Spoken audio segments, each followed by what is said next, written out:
2 point है कि 29 हरूफुल हिजा में सारे हरूफ की साकिन हालत में मुख्तलिफ कंडीशन होती है।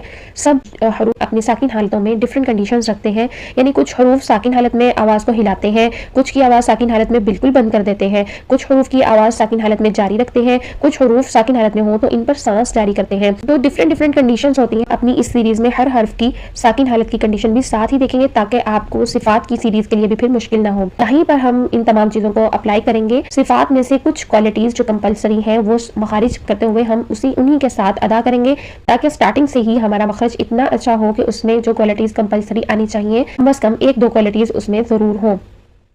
इसके करने का हमें फ़ायदा यह होगा कि अगर हम स्टार्ट से ही इन तमाम बातों को नोट करेंगे तो हमें हमारे लिए सिफात को अदा करना, सिफात सीरीज़ को करना बिल्कुल भी मुश्किल नहीं होगा। तीसरी ज़रूरी बात यह है कि मखारिज सीरीज़ में मखरज के साथ ही आपको हर्फ की सख्ती और नरमी के लिए भी बताया जाएगा और इसे आप साथ साथ ही अपनी नोटबुक्स पर नोट करेंगे ताकि आपके मखरज को प्रॉपर अदा करने में आसानी रहे।